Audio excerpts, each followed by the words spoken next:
High বন্ধুরা, গত কয়েকদিন ধরে কলকাতায় তো খুব বৃষ্টিপাত হচ্ছে। তো আমি ভাবলাম তোমাদের সাথে ইংলিশে বৃষ্টি রিলেটেড কিছু বাক্য নিয়ে আলোচনা করা যাক। আমি গৌরব চক্রবর্তী চলে এসেছি আজকে একটা নতুন ভিডিও নিয়ে। তো চলো ভিডিও শুরু করা যাক। প্রথম বাক্য হচ্ছে, আমরা বলে থাকি না আকাশ মেঘাচ্ছন্ন হচ্ছে, তার ইংলিশ হবে the sky is becoming overcast now. মানে আকাশ এখন মেঘাচ্ছন্ন হচ্ছে। ওভারকাস্টের বদলে তুমি গ্লুমি ইউজ করতে পারো। তাহলে সেন্টেন্সটা হবে the sky is becoming gloomy now, মানে আকাশ মেঘাচ্ছন্ন হচ্ছে।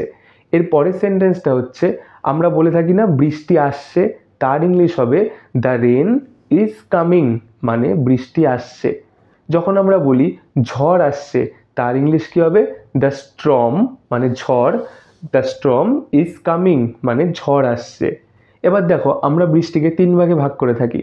একটা হচ্ছে হালকা বৃষ্টি, আরেকটা হচ্ছে মাঝারি বৃষ্টি, আরেকটা হচ্ছে অতি ভারী বৃষ্টি। মাঝারি বৃষ্টিকেই ভারী বৃষ্টি বলা হয়। তো হালকা বৃষ্টির ইংলিশ হচ্ছে ড্রিজলিং। তাহলে সেই সেন্টেন্সটা কী হবে, ইটস ড্রিজলিং নাও, মানে এখন হালকা বৃষ্টি হচ্ছে। যদি তুমি বলো এখন মাঝারি বা ভারী বৃষ্টি হচ্ছে, তাহলে তার ইংলিশ কী হবে, ইটস রেইনিং নাও, মানে এখন ভারী বৃষ্টি হচ্ছে। আর যদি বলো তুমি অতি ভারী বৃষ্টি হচ্ছে, তাহলে তার ইংলিশ কী হবে, ইটস পোরিং নাও, মানে এখন অতি ভারী বৃষ্টি হচ্ছে। তাহলে হালকা বৃষ্টি ইংলিশ হচ্ছে ড্রিজলিং, ভারী বৃষ্টি বা মাঝারি বৃষ্টির ইংলিশ হচ্ছে রেইনিং, আর অতি ভারী বৃষ্টি সেটার ইংলিশ হচ্ছে পোরিং। আচ্ছা এবার বলো দেখি, আমি পুরোপুরি বৃষ্টিতে ভিজে গেছি, তার ইংলিশ কী হবে?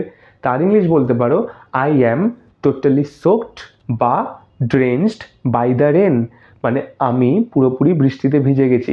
সোকড বা ড্রেনসড মানে হচ্ছে ভিজে যাওয়া। ঠিক আছে, এরপরে সেন্টেন্সে আসা যাক। আমরা অনেক সময় বলি না বাজ, বিদ্যুৎ, এগুলোর ইংলিশ জানো কি? বাজের ইংলিশ হচ্ছে থান্ডার, থান্ডার মানে হচ্ছে বাজ। আর বিদ্যুতের ইংলিশ কি? লাইটনিং। ঠিক আছে, এবার যদি সেন্টেন্সটা এরকম হয়, ভারী বৃষ্টি হচ্ছে বজ্রবিদ্যুৎ সহ, তার ইংলিশ কী হবে? তাহলে তুমি সেটা বলতে পারো it's raining accompanied by thunder and lightning, মানে এখন ভারী বৃষ্টি হচ্ছে বজ্র বিদ্যুৎ সহ। এবার চলে আসা যাক, দেখবে আমরা অনেক সময় বলে থাকি প্রবল বাতাস বইছে। এই প্রবল বাতাসের এক্স্যাক্ট ইংলিশটা কি জানো? এর এক্স্যাক্ট ইংলিশ হচ্ছে গেল, জিএএলই, গেল মানে হচ্ছে প্রবল বাতাস। বা তুমি স্ট্রং উইন্ডও বলতে পারো, যেটা ইচ্ছা, বাট গেলটা হচ্ছে অ্যাকচুয়াল মিনিং অফ প্রবল বাতাস। তাহলে যদি একটা সেন্টেন্স তোমাদের বলি, সেটার ইংলিশটা কী হবে? এখন প্রবল বাতাস বইছে, তাহলে স্ট্রং উইন্ড বা গেল ইজ ব্লোয়িং নাও, মানে এখন প্রবল বাতাস বইছে। প্রবল বাতাস তো হলো, দেখবে আমরা অনেক সময় ইউজ করে থাকি দমকা হাওয়া এই শব্দের। দমকা হাওয়ার ইংলিশ কি জানো? দমকা হাওয়ার ইংলিশ হচ্ছে gusty wind, GUSTY, gusty wind মানে হচ্ছে দমকা হাওয়া। তাহলে দমকা হাওয়া দিয়ে যদি কোনো সেন্টেন্স করতে যাও, তাহলে কী হবে? ধরো এরম হলো যে দমকা হাওয়াতে বেরানোটাই কঠিন হয়ে গেল, তাহলে ইংলিশটা কী হবে? Gusty wind makes it difficult to go outside, মানে দমকা হাওয়া বাইরে বেরানোটা কঠিন করে দিল। আরেকটা জিনিস জেনে রাখো, বৃষ্টিপূর্ণ দিন এর ইংলিশ হচ্ছে রেইনি ডে, আর রৌদ্রোজ্জ্বল দিন এর ইংলিশ হচ্ছে সানি ডে।